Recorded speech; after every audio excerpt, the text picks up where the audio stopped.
Thank you father, worship you lord. प्रभु यीशु मसीह के नाम में आप सभी का बहुत बहुत स्वागत। फिर एक और बार परमेश्वर का विशेष एक ऐसा टॉपिक, एक ऐसा विषय जिसको मैं कई हफ्तों से आपके बीच में सिखा रहा हूँ। दोस्तों, आज रविवार आपके बीच फिर से एपिसोड नंबर 6 जो सुसमाचार की 4 पुस्तकें हैं उसके ऊपर आज हम बात करेंगे।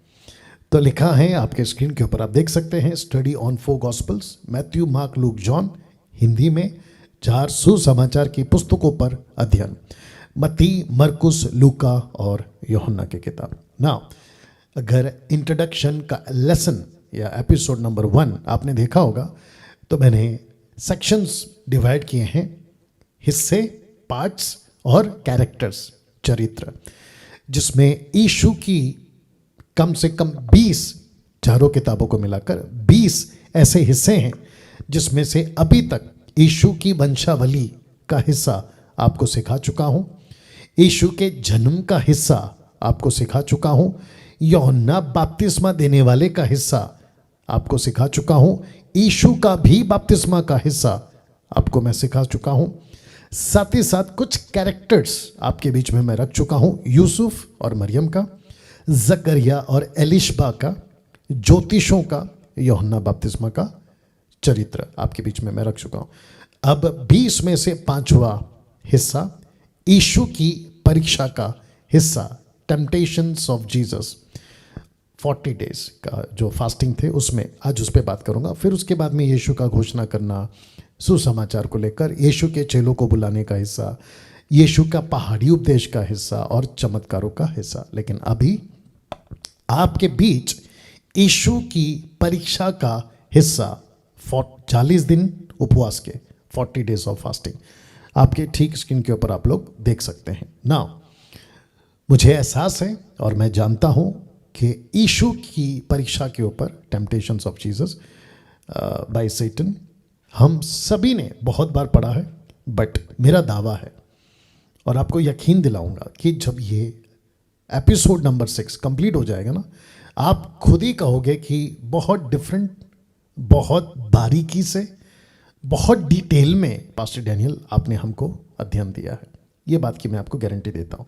नाउ सबसे पहले दोस्तों, जितने भी सदस्य देख रहे हैं फेसबुक और यूट्यूब पे, आपको बताता चलूं कि 40 दिन के उपवास का कनेक्शन किसके साथ? मूसा के 40 दिन का उपवास और एलिया का 40 दिन का उपवास। आप यीशु के 40 दिन का उपवास, मूसा के 40 दिन का उपवास और एलिया के 40 दिन का उपवास। और ये कहाँ लिखा है पास्टर डैनियल? निर्गमन का 34 का 28 में आप मूसा के 40 दिन के उपवास को पढ़ सकते हैं। एलिया क्या 40 दिन उपवास किया? जी हाँ, पहला राजा 19 का 8, फर्स्ट किंग 19:8, एक्सोडस 34:28। तो लिखा है कि अंत एलिया उठा, उसने खाया पिया, जो कहा गया था उसको, रोटी खा, भोजन ने उसे इतना शक्तिशाली बना दिया कि वो 40 दिन और रात यात्रा कर सका। उस दिन खाना खाया और 40 दिन 40 रात यात्रा करता रहा। तो इसको कहते हैं। नाउ कनेक्शन क्या है? देखिए, बाइबल के अंदर आप जितने भी परमेश्वर की ओर से अद्भुत तरीके से जो इस्तेमाल हुए ना, उनको परमेश्वर ऐसी अद्भुत चीज़ों से ले जाता है, अपने पास बुलाता है। मूसा को 40 दिन 40 रात, एलिया 40 दिन 40 रात, यीशु जिसकी मैं आज बात कर रहा हूं, पवित्र आत्मा ने, जो कि मैं रखूंगा, उनको लीड किया। साथ ही साथ आपको याद होगा लूका 9 के 33 में, लूक 9:33 में लिखा है कि जब वे उसके पास जाने लगे, कौन है? मूसा और एलिया, तो पतरस ने यीशु से कहा, हे स्वामी, हमारा यहाँ रहना भला है। याद रखो, ये यीशु का टाइम है। तो कहता है कि अंत हम 3 मंडप, टबरनाकल, जो भी बनाएंगे, एक तेरे लिए, एक मूसा के लिए और एक एलिया के लिए। अब ये चित्र जो कि मैंने रखा है, यीशु है, मूसा है, एलिया है। अब आप सोचिए, यीशु जिसको मत्ती, लूका, मरकुस, क्योंकि ये तीनों किताबों में यीशु के फास्टिंग का जिक्र है, जॉन में यानी यूहन्ना में नहीं है। लेकिन मत्ती रिलेट करता है किसको? यीशु को यहूदियों के कॉन्सेप्ट से। साथ ही साथ जो उस वक्त में रोम में थे, तो रोम के हिसाब से यीशु कितनी दुख और वेदना के साथ गुजरा उसको पेश करता है। लूका कहता है वो मनुष्य था, 100% वो मनुष्य था। तो मनुष्य मूसा, एलिया कैसे परमेश्वर के राज्य के लिए दुख उठाकर 40 डेज फास्टिंग। अब मैं इसको ये नहीं कहूँगा कि क्योंकि मूसा ने किया, एलिया ने किया, यीशु जी ने किया तो आपको भी 40 दिन में गुजरना, ना ना ना ना ना, ये गलत हो जाएगा। अगर पवित्र आत्मा आपको लीड करता है 40 नहीं 80 दिन में जाइए आप 40 नहीं 80 दिन में जाइए, ठीक है ना। लेकिन अगर परमेश्वर का आत्मा लीड नहीं कर रहा है और आप किसी प्रीचिंग से, किसी के कैरेक्टर से प्रभावित होकर, इमोशनली होकर अगर आप गए तो दिक्कत हो जाएगा। और मुझे अभी याद आता है पौलुस कहता है रोमियो 10:2 में, रोमन्स 10:2 में कहता है उनको धुन है पर बुद्धिमानी नहीं है। They have a zeal for God but not according to knowledge. उनको बुद्धि नहीं है। तो मैं फिर कहता हूँ इसको रखते हुए, हालांकि मेरा ये टॉपिक नहीं है, भावुक होकर, क्योंकि मूसा ने क्या, कई लोग कई बड़े बड़े सेवकों से मैंने सुना है बड़ा उठपटांग लगता है और नॉन बिब्लिकल लगता है। कहते हैं कि ये अनॉइंटिंग मैंने हासिल किया 40 दिन के फास्टिंग में। क्या मूर्खता है! आप कैसे हासिल कर सकते हो 40 दिन में? इसका मतलब है कि आप वो करवा रहे हो परमेश्वर से जो वो आपके साथ नहीं करना चाहता। तो इसका मतलब ये हुआ कि हर 2-3 आदमी अगले दिन उठेगा और कहेगा कि ओके पास्टर जी, अपोस्तल जी, बिशप जी, आप 40 दिन फास्टिंग में गए तो मैं भी जाऊंगा और मैं भी हासिल करूंगा। गलत, टोटल गलत। क्योंकि सामर्थ आप नहीं मांगते, सामर्थ प्रभु देता है। अभिषेक आपका ऑलरेडी हो चुका है, पवित्र आत्मा आपको मिल चुका है।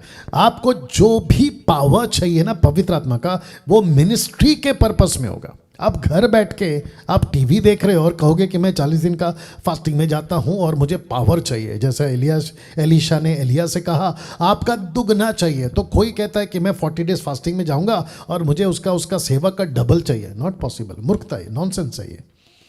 तो परमेश्वर के पास आओ। मैं ये पॉइंट कट करके इसलिए आ रहा हूँ क्योंकि आजकल मसीह मार्केट में ये चीज़ें चल रही है। परमेश्वर के पास आओ, प्रभु को पूछो, प्रभु मुझे आप क्या देना चाहते हैं, और ये पवित्र आत्मा तय करेगा। यही तो कहता है ना पौलुस 1 कुरिन्थियों 12:7-8 में, वही तय करेगा। खास करके 10 वचन में वही, 10-11 वही तय करेगा कि किसको क्या देना है। ओके, तो अब देखिए क्या जबरदस्त कनेक्शन है। तो वापस पीछे जा रहा हूँ, यीशु के 40 दिन के उपवास का कनेक्शन।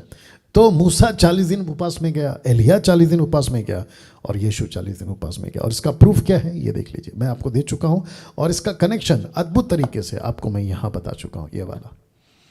तो जितने भी परमेश्वर की ओर से, ये क्यों है? ताकि उन दिनों के लोगों को पता चले, ये उस वक्त के लिए था। आज इसको आप ले सकते हैं प्रचार के तौर पे, सीख के तौर पे, लेकिन नकल मत करिए। क्योंकि मूसा ने किया तो मैं भी जाऊंगा, एलिया ने किया तो मैं भी जाऊंगा, यीशु ने किया तो मैं भी जाऊंगा। लेंथ डे का कॉन्सेप्ट कहाँ से आया? यही तो है ना, नकल। और शुरू हो गया 40 दिन फास्टिंग। और मुझे ताज्जुब है कि कैथलिक तो करते ही करते हैं, जो परमेश्वर को जानने का दावा करते हैं ना, कैरिस्मेटिक, पेंटिकॉस्टल, ये सारे लोग ये भी लेंथ डे फॉलो कर रहे हैं। विचित्र है। मुझे कितने कॉल्स आते हैं कि पास्टर डैनियल हम क्या करें? नहीं करना है भाई। फिर कहता हूं परमेश्वर का आत्मा आपको लीड करता है तो ही जाइएगा ना। एक बात आपको समझनी होगी, इसी यीशु के 40 दिन के फास्टिंग और टेम्पटेशन के परीक्षा के घड़ी में आपको एक बात समझनी होगी, और वो बहुत पावरफुल लाइन है। शैतान ने अटैक यीशु पर नहीं किया। बहुत पावरफुल है, ध्यान से सुनिएगा। रिपीट करता हूं कि शैतान ने अटैक यीशु पर नहीं किया 40 डेज में, 3 परीक्षा। नहीं नहीं नहीं नहीं नहीं। फिर किस पे किया पास्टर डैनियल? उसकी आइडेंटिटी पे किया। आइडेंटिटी, उसकी पहचान पे किया। मैं रखूंगा। पहचान क्या है पास्टर डैनियल? ये लीजिए, पहचान है, इसको क्या हो गया? ओके, पहचान है यदि तू परमेश्वर का पुत्र है। ये थी परमेश्वर यीशु की आइडेंटिटी। ओके, या आ गया ये थी इसकी आइडेंटिटी। तो मैं आगे कनेक्ट करूंगा। तो यदि तू परमेश्वर का पुत्र है, अब तीनों परीक्षा में आपको ये लाइन पक्की मिलेगी। यदि तू परमेश्वर का पुत्र है तो पत्थर को रोटी बना, यदि तू परमेश्वर का पुत्र है तो नीचे गिरा। ये आपको मिलता चला जाएगा। तो फिर कहता हूं, आप टोटल ध्यान से पढ़िएगा। उसने यीशु पे अटैक नहीं किया, यशुआ, यस्तुस, क्रिस्तुस, उस पे अटैक नहीं किया। उसकी औकात भी नहीं है ना साहब।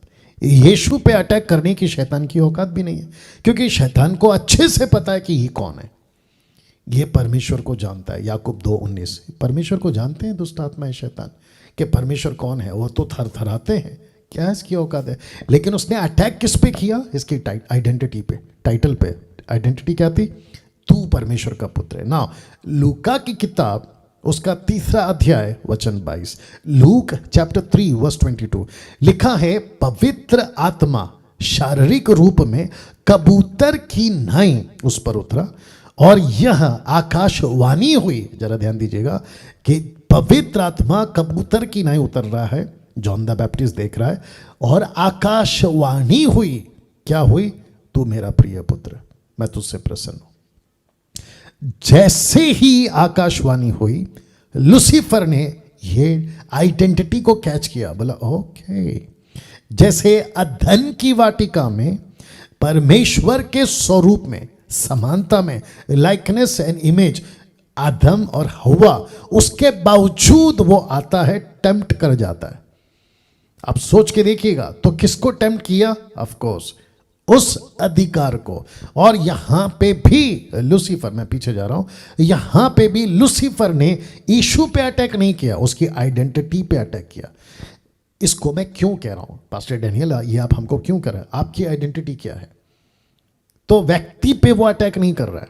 व्यक्ति किस आइडेंटिटी पे काम कर रहा है, क्या बनकर काम कर रहा है, उस पे उसका अटैक है। और वो सबके पीछे नहीं पड़ता, मैं वो भी रखूंगा। वाह, अमेजिंग पॉइंट। यदि तू परमेश्वर का पुत्र है तो आकाशवाणी क्या हुई?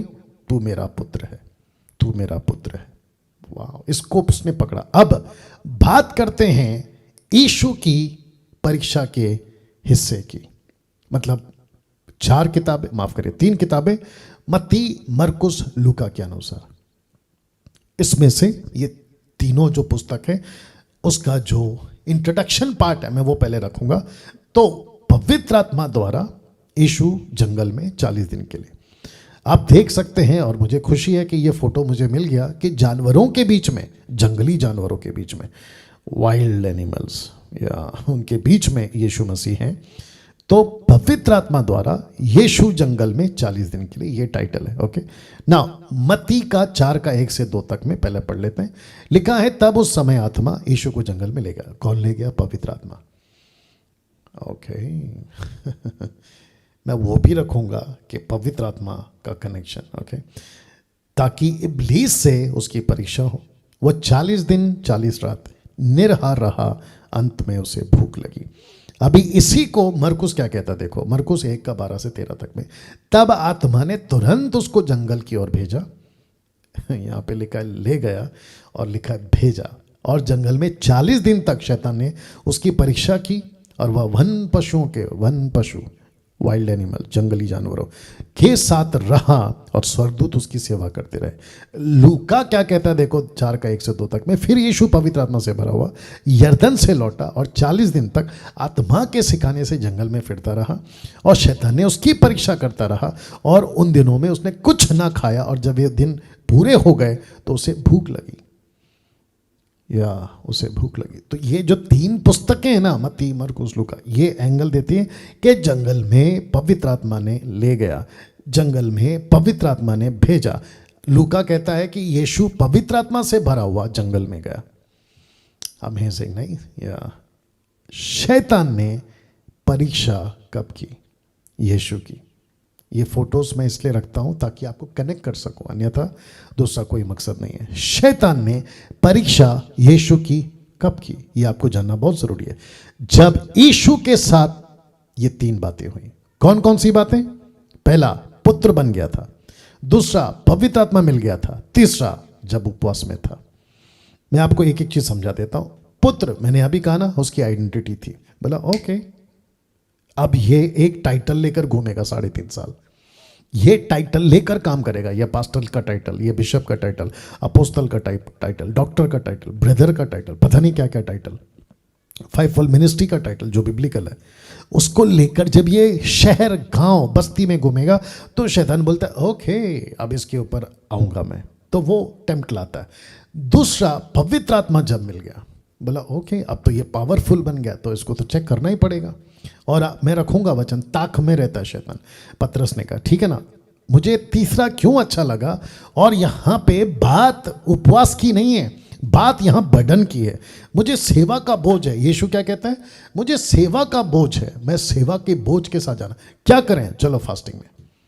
ओके, पवित्र आत्मा ने कहा चलो फास्टिंग में। फिर कह रहा हूं पवित्र आत्मा ने ले गया, आप अपनी मर्जी से नहीं जाओगे, इसलिए मैं बार बार बोल रहा हूं। और साथ ही साथ इसको कहते हैं कि सेवा के लिए खुद को समर्पण करना।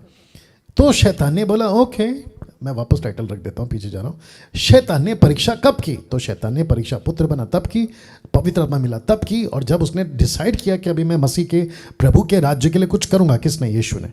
और याद रखो यीशु संपूर्ण मनुष्य है और पृथ्वी पे, लेकिन वो सेम टाइम संपूर्ण 100% परमेश्वर भी है। यीशु को ये ठीक लगा कि मुझे अब कुछ करना है, तो पवित्र आत्मा ने कहा ठीक है चलो मनन करो, मेडिटेट करो, फोकस करो उसके क्षेत्र में। तो लिखा है शैतान चुनता है, ही सेलेक्ट्स, वो चुनता है। ये देखो चुनता है, शैतान चुनता है। कहां लिखा है, पहला पत्रस 5:8, अभी बता देता हूं। 1 पीटर 5:8 लिखा है सचेत हो, जागते रहो, क्योंकि तुम्हारा विरोधी शैतान गरजने वाले सिंह के समान। गरजने वाला सिंह क्या करता है, उसको जब भूख लगती है तो वो ढूंढता है, और वो ढूंढता है, वो किसी का भी शिकार नहीं करता, वो ढूंढता है। लिखा है गरजने वाले सिंह के समान इस खोज में रहता है कि किसको फाड़ खाऊं। तो वो सेलेक्ट करता है। देखो इसलिए लिखा ना वो चुनता है। तो उसने सेलेक्ट करा, और यीशु से हम यही सीखते हैं। जब पुत्र बन गया तो शैतान ने बोला ओके, जब पवित्र आत्मा मिल गया शैतान ने बोला ओके, जब उपवास यानी कि गंभीर हो गया, मुझे सेवा करना है, तब उसने बोला ओके अब इसको चुनता हूं। तो शैतान ने यीशु को चुना। इसलिए तो लिखा है गरजने वाले सिंह के समान वो ताक में रहता है। कैसा लग रहा है जानते हो पौलुस ने क्या कहा, 2 कोरिन्थियों 2:11, शैतान का हम पर कोई दाव ना चले। क्यों, क्योंकि हम उसकी युक्तियों से अनजान नहीं है। तो युक्तियों का इंग्लिश ट्रांसलेशन है प्लान करता है, वो स्कीम बनाता है। स्कीम समझते हैं, या जो कंपनी स्कीम देती है ना एक के बाद एक, ऐसा वो स्कीम बनाता है, योजना बनाता है। तो शैतान का दाव हम पे ना चले, क्योंकि हम उसकी युक्तियों से अनजान नहीं है ना। मुझे अब आपके बीच में आना है पहली परीक्षा। और पहली परीक्षा क्या है, फोटो मैं फिर कहता हूं, मैं इसलिए रख रहा हूं, मुझे जो ठीक लगा आपको मैं रिलेट कर सकूं इसलिए मैंने रखा है। आप देख सकते हैं कि लूसीफर, यीशु 40 डेज फास्टिंग में। तो पहली परीक्षा, पत्थर रोटियां बन जाए, पत्थर रोटियां बन जाए। ये फर्स्ट टेम्प्ट है, फर्स्ट टेम्पटेशन, परीक्षा, जो लूसीफर ने कहा तुम पुत्र हो ना। याद रखो यहां वो पुत्र से बात कर रहा है, यीशु से नहीं। अमेजिंग यीशु पुत्र बनकर आया, सन ऑफ गॉड। तो लूसीफर की औकात नहीं है कि राजाओं के राजा प्रभुओं के प्रभु के सामने खड़ा तक हो, लेकिन यीशु के पास वो इसलिए आ सका क्योंकि यीशु वो टाइटल के साथ आया, आइडेंटिटी। बहुत लोग नहीं समझेंगे इसको, अभी समझेंगे, लेकिन और बहुत सारे गैर मसीह भी नहीं समझते, खास करके मुस्लिम्स। बोले ये क्या हो रहा है, ऐसे कैसे हो सकता है, ऐसे कैसे यीशु के पास हो सकता है, यीशु गॉड है, खुदा है, थियोस है, तो कैसे आ रहा है। भाई इस जगह को पहचानो और आइडेंटिटी को पहचानो। इसलिए तो लिखा ना आत्मिक बातें आत्मिक लोग ही समझ पाएंगे। पत्थर रोटियां बन जाए, कहां लिखा है, 4:3 में, मैथ्यू 4:3। तब परखने वाले ने पास आकर उससे कहा, देखिए शब्द पे ध्यान देना, यदि तू परमेश्वर का पुत्र। ये जरूरी क्यों था, उसने ऐसा क्यों नहीं कहा यदि तू परमेश्वर है, यदि तू यीशु है। उसने ऐसा क्यों कहा कि यदि तू परमेश्वर का पुत्र है। तो मैं वापस कह रहा हूं कि उसने यीशु पे अटैक नहीं किया, उसने यीशु की आइडेंटिटी पे अटैक किया जो 3.5 साल वो लेके चल रहा था। Amazing, amazing. यदि तू परमेश्वर का पुत्र है तो कह दे कि ये पत्थर रोटियां बन जाए, कह दे ये पत्थर रोटियां बन जाए। अब आपको बताऊं इसका निचोड़ क्या है मैं दे रहा हूं, या इसका खुलासा क्या दे रहा हूं। यहां ये जो घटना घटी थी उस वक्त में, यहां शैतान ने दो चीजें करी वचन को लेकर, यीशु के साथ आइडेंटिटी, यीशु की आइडेंटिटी के साथ। सबसे पहला, वचन को ट्विस्ट करना और वचन को कॉन्टेक्स्ट के बाहर बोलना, या ये उसने करा। ट्विस्ट मतलब तोड़ मरोड़, ठीक है ना। कॉन्टेक्स्ट मतलब संदर्भ के बाहर। तो पहले बात करते हैं वचन को ट्विस्ट करना, तोड़ मरोड़ के पेश करना। कैसे? शैतान नहीं चाहता था या चाहता कि हम, आप और मैं, तब भी और अब भी वचन से जीवित रहें। तो उसने क्या कहा? लिखा है तेरे बारे में, तू ये कर सकता है, मनुष्य का पुत्र, मसीहा, क्रिस्तुस, तू ये कर सकता है। लेकिन उसने वो एंगल नहीं पकड़ा कि वचन से भी जिंदा रह सकता है। मैं रखूंगा अभी। तो लूसीफर कहता है रोटी बन जाए पत्थर और खा, लेकिन वचन नहीं खाना। शैतान नहीं चाहता था या चाहता है अब भी कि हम वचन से जीवित रहें। देखो यिर्मयाह क्या कहता है 15 का 16, जब तेरे वचन मेरे पास पहुंचे तब मैंने उन्हें मानो खा लिया। तो परमेश्वर क्या कहता है? मेरा वचन खा। शैतान क्या कहता है? तू रोटी खा, कहीं से भी आए, किसी भी एंगल से आए, परमेश्वर की ओर से आए तो भी, नहीं आए तो भी, लेकिन तू कम से कम रोटी खा, वचन मत खा। सीधा कनेक्शन, सीधा कॉन्सेप्ट।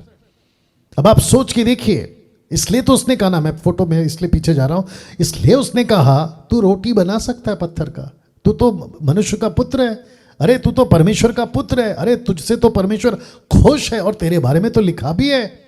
और जिसके चलते उसने कहा कि तू रोटियां बना सकता है। लेकिन लूसीफर का दो काम है, एक है ट्विस्ट करना, दूसरा है कॉन्टेक्स्ट के बाहर जाना। तो मैं पहले ट्विस्ट में बात कर रहा हूं, तोड़ मरोड़ के बात करता है। कहता है वचन मत खाओ, वचन मत खाओ, ज्यादा बाइबल मत पढ़ो, ज्यादा वचन में मत रहो, तुम रोटियां बना सकते हो। लेकिन यिर्मयाह 16 का, माफ करें 15 का 16, द बुक ऑफ जर्माया 15:16 कहता है, ओ सॉरी, वचन खा, तब मैंने उन्हें खा लिया, मानो खा लिया। तेरे वचन मेरे मन के हर्ष और आनंद का कारण हुए, क्योंकि हे सेनाओं के परमेश्वर यहोवा मैं तेरा कहलाता हूं। तो इसका मतलब क्या हुआ दोस्तों? ध्यान दीजिएगा। इसका मतलब यह हुआ कि परमेश्वर तब भी, अब भी और आगे भी हमसे यह कहना चाहता है, तुझे सही खुराक, तेरी असली खुराक, तेरा एनर्जी रेड बुल नहीं है, तेरी एनर्जी वर्ड ऑफ गॉड है। देखो क्या लिखा है हेजेकियेल 3:1 में, तब उसने मुझसे कहा, हे मनुष्य के संतान, जो तुझे मिला है उसे खा ले, अर्थात इस पुस्तक को खा, तब जाकर इज़राइल के घरानों से बातें कर। पुस्तक में क्या था? वर्ड ऑफ गॉड, परमेश्वर का वचन था। तो कहता है खा। देखिए ओल्ड टेस्टमेंट की बात कर रहा हूं। तो परमेश्वर तब भी कहता था वचन को खाओ, वचन को खाओ, वचन को खाओ, पत्थर से रोटियां मत बनाओ। अब बात करते हैं कि शैतान का हमेशा, और अब भी और आगे भी रहेगा, तब भी था, आउट ऑफ कॉन्टेक्स्ट में प्रेजेंट करना वचन को। तो लिखा है कि वचन को आउट ऑफ कॉन्टेक्स्ट में बोलना, और ऐसे और इसके पीछे चलने वाले कई प्रचारक आउट ऑफ कॉन्टेक्स्ट में प्रीच कर जा रहे हैं आजकल, और जिसके चलते नतीजा यह निकलता है कि पत्थर से रोटी बनाओ, पत्थर से रोटी बनाओ। तो एरो इसलिए दिया है क्योंकि यीशु का जवाब अब आपको मिलने जा रहा है मत्ती 4:4 में, मैथ्यू 4:4। उसने उत्तर दिया, किसने? यीशु ने। इसलिए मैंने आप लोगों के लिए ब्रैकेट में यीशु रखा है। उसने उत्तर दिया, यीशु ने, कहता है लिखा है, लिखा है, इट इज रिटन, लिखा है कि मनुष्य केवल रोटी ही से नहीं। तू मुझे पत्थर से रोटी बनाने बोल रहा है, मैं बना सकता हूं रोटी बनाकर। Come on get ready. परमेश्वर को रोटी से तकलीफ नहीं है, मैं रखूंगा उसको भी, रोटी से तकलीफ नहीं है। अगर रोटी, हमको जिंदा रहना है ना, तो रोटी खाना ही पड़ेगा ना सब। रोटी मतलब खाना, अनाज, ठीक है ना, उससे तकलीफ नहीं है। लेकिन लूसीफर आउट ऑफ कॉन्टेक्स्ट में गया, कहता है कि ओके, एक जगह पे लिखा है, मैं रखूंगा, एक जगह पे लिखा है कि आप कर सकते हो। तो यीशु कहता है लिखा है कि मनुष्य केवल रोटी ही से नहीं, परंतु हर एक वचन से, याद रखो वचन, not roti, not bread, but word of God, परंतु हर एक वचन से जो परमेश्वर के मुख से निकलता है जीवित रहेगा। तो लूसीफर क्या कह रहा है? रोटी खा, जीवित रहे। ऊपर से परमेश्वर क्या कह रहा है? वचन खा, जीवित रहे। वाह, कहां लिखा है पास्टर डैनियल कि लिखा है? कहां लिखा है? ये देखिए, व्यवस्था विवरण 8:3 लिखा है, यहोवा ने तुमको विनम्र बनाया, तुम्हें भूखा रखा या रखने दिया, तब उसने तुम्हें मन्ना खिलाया जिसे तुम पहले से नहीं जानते थे, जिसे तुम्हारे पूर्वजों ने कभी नहीं देखा था। यहोवा ने ये क्यों कहा, क्यों किया? क्योंकि वो चाहता था, ध्यान दीजिएगा, वह चाहता था कि मनुष्य, कि तुम जानो कि केवल रोटी ही से नहीं, वाह, केवल रोटी ही से नहीं, जो लोगों को जीवित रखती है, लोगों का जीवन यहोवा के वचन पर आधारित है। यह ट्रांसलेशन बहुत अच्छा लगा मेरे को, यहोवा के वचन पर आधारित है। मैं रखूंगा इसका कनेक्शन। आपको मैं ये भी बता दूं कि हमें रोटी भी चाहिए और वचन भी। तो इसके मैं खिलाफ नहीं हूं कि रोटी खाना बंद कर दो, ये मेरा वचन सुन के, लेकिन शैतान ने रोटी को ही हाईलाइट किया, रोटी को हाईलाइट किया। उसने कहा पत्थर से रोटी बनाओ, पत्थर से रोटी बनाओ, वचन को इग्नोर करो, प्रभु की बातों को इग्नोर करो।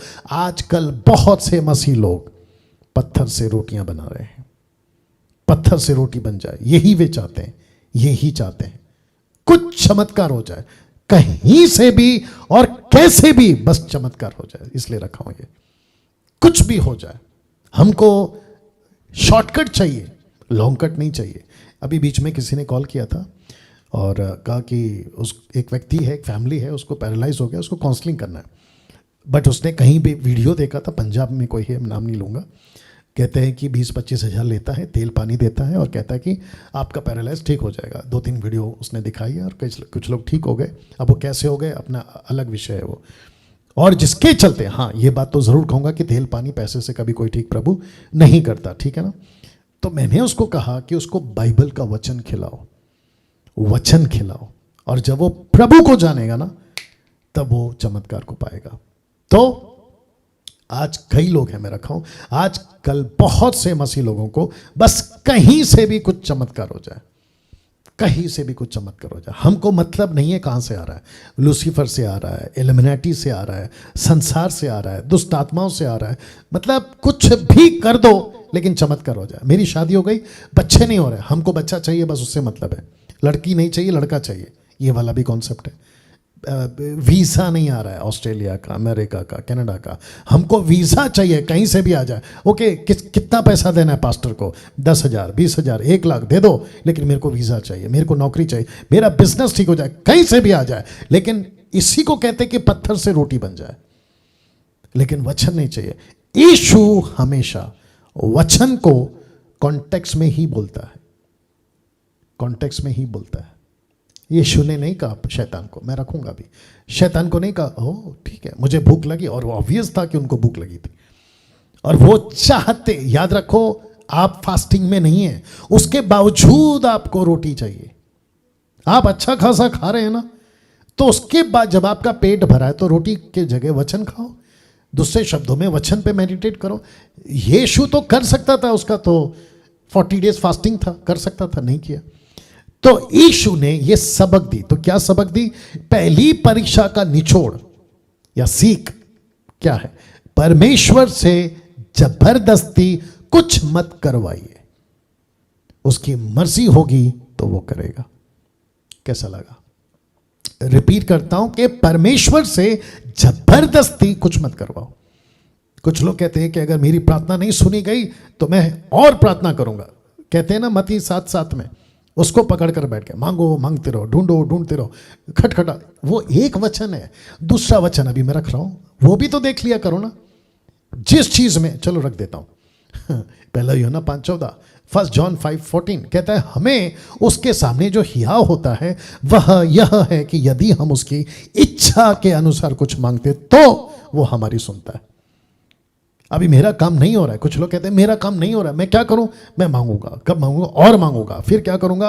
अफ्रीका जाऊंगा, उससे उसके द्वारा हाथ रखूंगा, पंजाब जाऊंगा, कर्नाटक क्या कहते हैं उसको, कर्नाटका जाऊंगा, बाप रे, मद्रास जाऊंगा, पता नहीं और कहां कहां, मद्रास, मुंबई, इस सभी जगह पे जाऊंगा, लेकिन परमेश्वर की इच्छा को नहीं पूछेंगे।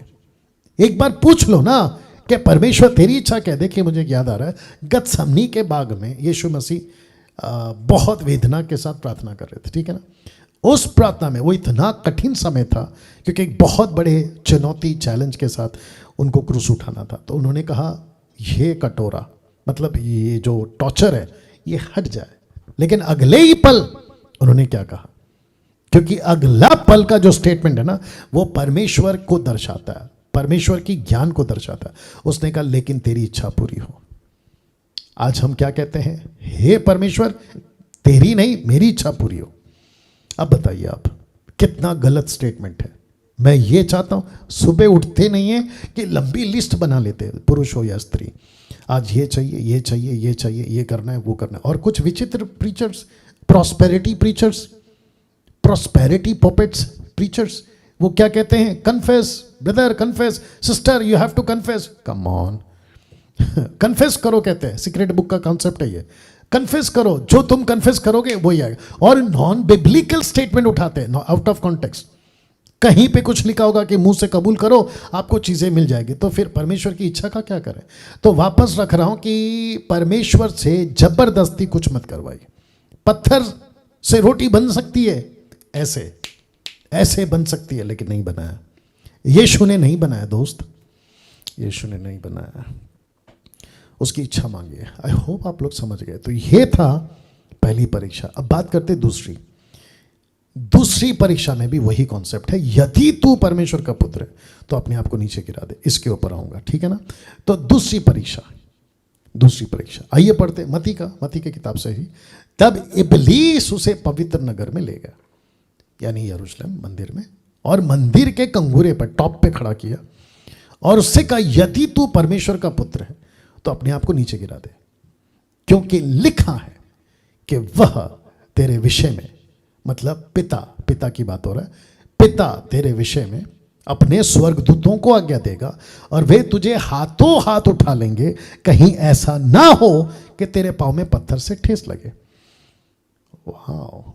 अब फिर पूछ रहा हूं कि लूसीफर ने कौन सा एंगल देखा, ये वाला, नीचे गिरा और देख स्वर्गदूत आ जाएंगे, नीचे गिरा देख स्वर्गदूत बचा लेंगे, ऐसा कर तो प्रभु ऐसा कर देगा। ये एंगल पकड़ा यीशु का जवाब। यीशु ने उससे कहा यह भी लिखा है कि तू प्रभु अपने परमेश्वर की परीक्षा ना कर, परीक्षा मत कर। डोंट परमेश्वर को वो चीज करने के लिए मजबूर मत करो जो परमेश्वर नहीं चाहता। परीक्षा मत करो, या परीक्षा मत करो, परमेश्वर की परीक्षा मत करो। डोंट टेस्ट गॉड, हाँ ये ठीक है, don't test God, don't put God into test, ये बोलना चाह रहा था। परमेश्वर की परीक्षा मत करो। इसका निचोड़ क्या है, दूसरी परीक्षा का निचोड़ क्या है? परमेश्वर जबरदस्ती सामर्थ नहीं दिखाता। वाह, क्योंकि इसने क्या कहा था, नीचे गिरा ले तो परमेश्वर स्वर्गदूत को भेजेगा और वो अपनी ताकत दिखाएंगे। अब आपको पता है कुछ लोग क्या करते हैं, मैं इसको रख के बात करूंगा। जानते कुछ लोग क्या करते हैं, कहते हैं कि मैं 1 2 3 बोलूंगा अभी पवित्र आत्मा का सामर्थ उतरेगा। नॉनसेंस, मूर्खता है ये। कुछ लोग कहते हैं मैं फूक मारूंगा, फूक मारूंगा और तुम नीचे गिरोगे। जबरदस्ती सामर्थ नहीं दिखाएगा, उसकी मर्जी और उसकी विल। और पवित्र आत्मा फूकना, धक्का मारना, नीचे गिराने वाला कॉन्सेप्ट बाइबल में नहीं है साहब। पौलुस, यीशु, पतरस, जितने भी लेटर आप पढ़ लीजिए, आपको कहीं पे भी फूका, नीचे गिराया नहीं मिलेगा, नहीं मिलेगा। यीशु ने फूका, यूहन्ना की किताब उसका 20 का 21 22 23 तक में। क्यों फूका, और एक ही बार फूका? तो वो दृश्य बताना चाह रहे थे जब मूसा 10 आज्ञा लिख रहा था तो वहां पे भी आंधियां चली। ये कनेक्शन है। लेकिन अब तो पवित्र आत्मा अंदर आ चुका है उस दिन जिस दिन आपने मेरा अपना प्रभु को स्वीकार किया, तो अभी वापस क्यों फूंक मारना है जबकि पवित्र आत्मा अंदर है? और मेरे को नहीं समझ में आता कि कौन सा आत्मा अंदर आता तुम्हारे, फिर जो तुम नीचे मछली की तरह तड़पते हो, लोटपोट, लेडीज पुरुष सभी। गजब है साहब। तो जबरदस्ती कोई सामर्थ प्रभु नहीं दिखाता। कुछ लोग कहते हैं कि एलिया ने कहा, हाँ एलिया पता होगा, 450 बाल देवताओं के सामने तुम तय करो कि तुम्हारा वाला सही है या मेरा वाला सही है, और तुम अपना बुलाओ मैं अपना बुलाऊंगा। वो एलिया का कॉन्सेप्ट था, उसके लिए प्रभु ने बोला और परमेश्वर ने वहां पे तय किया सच्चा खुदा कौन है और झूठा खुदा कौन है, वहां पे तय किया, पत्थर की लकीर मार दी उसने। लेकिन उसी को उठाकर अभी मैं बताऊंगा कौन है परमेश्वर। मूर्खता है ये, फंस जाओगे बेकार में। तो परमेश्वर से जबरदस्ती कोई काम मत करवाओ। अगर उसकी मर्जी होगी वो करेगा, नहीं तो खत्म, फिनिश। आपको पूछना है परमेश्वर क्या चीज है। तीसरी परीक्षा, उम्मीद करता हूं कि आप लोगों ने अभी 2 से अद्भुत चीजें सीखी है।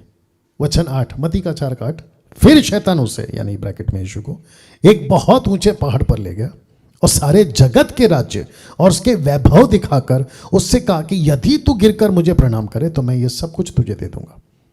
ओके, अच्छा ये सब कुछ तुझे दे दूंगा, मुझे दिया गया। क्यों? अदन के बगीचे में भेज दिया ना आदम ने, पहले आदम ने, तो ये उसकी बात हो रही है। मुझे सब कुछ मिल गया तो मैं इस पृथ्वी का प्रिंस हूं, मैं यहां का प्रिंस हूं, जिसका जिक्र यीशु ने भी किया। इस जगत का राजा आता है, सरदार आता है, प्रिंस।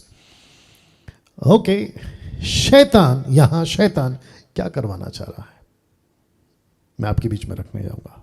क्या करवाने जा रहा है, या क्या करवाने जा रहा है? देखिए तीसरी परीक्षा मैं आपको बता देता हूं। बहुत ऊंचे पहाड़ पर, बहुत ऊंचे पहाड़ पर लिखा ना, ऊंचे पहाड़ पर ले गया, सब कुछ दिखाया, टोटल प्लेजर, वैभव, सब कुछ दिखाया जो उस वक्त में देख सकते थे, सब कुछ दिखाया। बोला बस एक ही काम करना है, वर्शिप में, प्रोस्कूनियो, प्रोस्कूनियो ये वाला ग्रीक वर्ड, प्रणाम कर, वर्शिप में।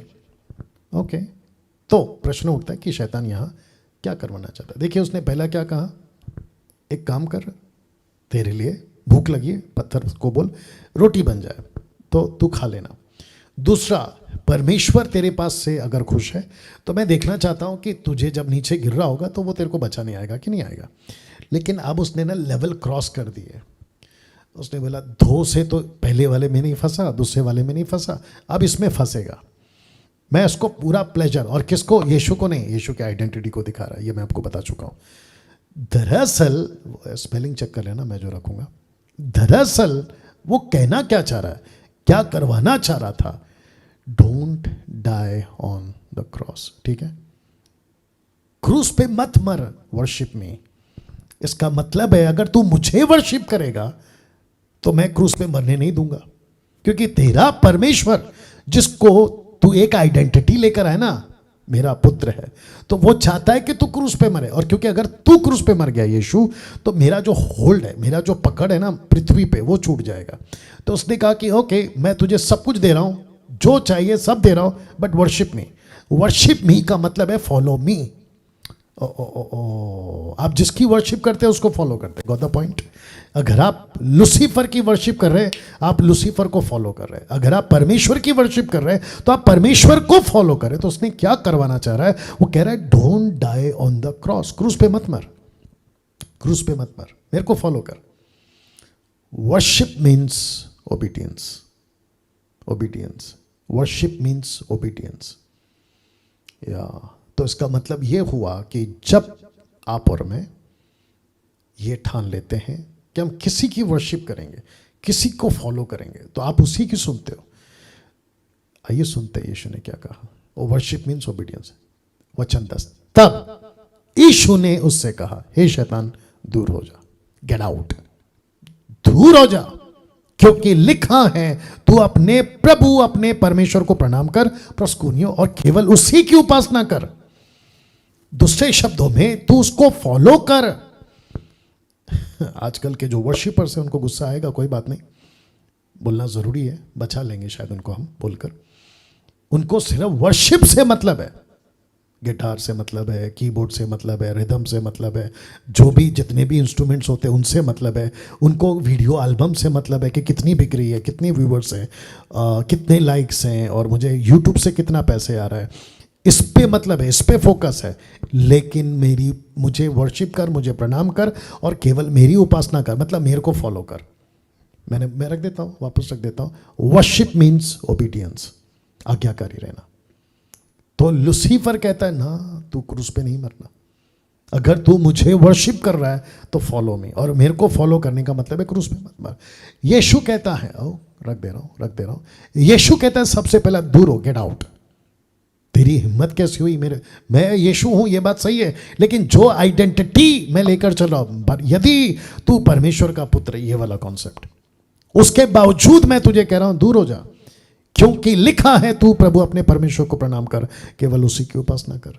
तो दूसरी परीक्षा का, ओके, दूसरी की जगह तीसरी होनी चाहिए। तीसरी परीक्षा का निचोड़, परमेश्वर से बढ़कर दुनिया की कोई वस्तु नहीं है। परमेश्वर से बढ़कर दुनिया की कोई दूसरी वस्तु नहीं है। तो आपको एक काम करते ना, इसको ठीक कर ही देते हैं, क्योंकि आप लोग शायद देखते हैं इसको। आई होप सो यही होगा। या आगे एक सेकंड दीजिए प्लीज। या यही होगा शायद, जो भी है। तीसरी परीक्षा का निचोड़, परमेश्वर से बढ़कर दुनिया की कोई वस्तु नहीं है। क्या प्लेजर दिखाए, देखो ना, ओह सॉरी, क्या प्लेजर दिखाए, देखो ना। ये तो केवल ये है, पिक्चर है, बट उस वक्त मैं जो दिखा सकता था, ये दे दूंगा, वो भी दे दूंगा, ये भी दे दूंगा। याद रखो, उन दिनों में किंग्स रूल्स था, किंग्स रूल, प्रजातंत्र नहीं था, राजातंत्र था।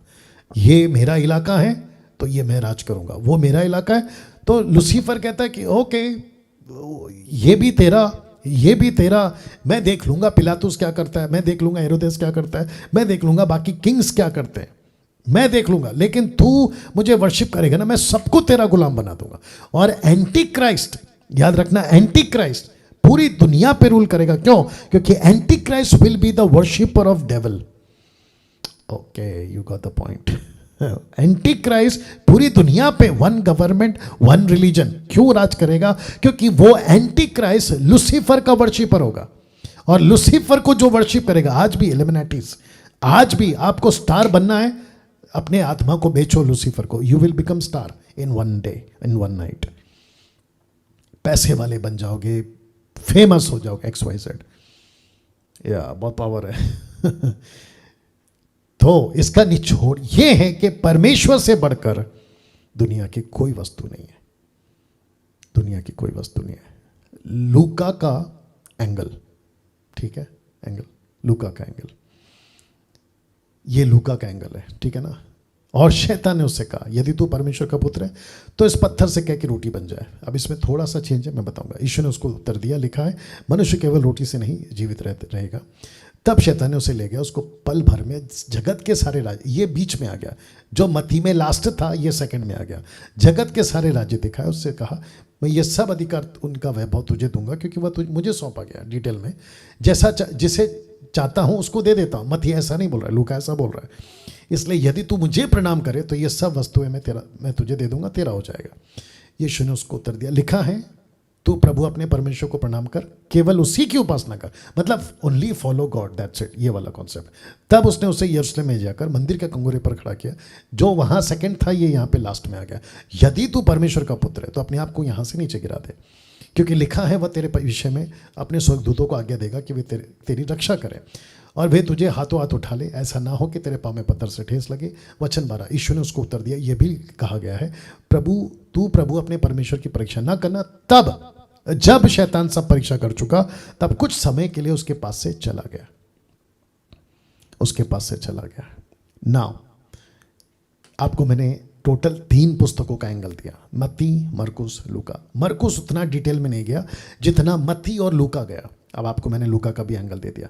लेकिन अगले हफ्ते यीशु पहुंचे कफरनहूम में, कफरनहूम में, और यहां पहुंच के, मत्ती के हिसाब से यहां पहुंच के घोषणा करी, मिनिस्ट्री को कैसे बढ़ाया और यीशु के साथ क्या क्या घटा, मैं उसको अगले हफ्ते आपके बीच में रखूंगा। आइए प्रार्थना करते हैं। सृष्टिकर्ता पिता, तेरा धन्यवाद। इन सभी 3 परीक्षाओं में हम क्या सीख सकते थे प्रभु, आपने हमको सिखाया। आदर, महिमा, सम्मान मैं आपको देता हूं प्रभु, और मैं जानता हूं कि परमेश्वर अपने जितने लोग अभी फेसबुक और यूट्यूब पर देख रहे हैं, वे सभी इन बातों को सीखेंगे और अपने जीवन में लागू करेंगे। आदर महिमा आपको देते, ये प्रार्थना यीशु के नाम से मांगते हैं, आमीन। चलिए दोस्तों, अपना ख्याल रखें, प्रभु आपको आशीष दे।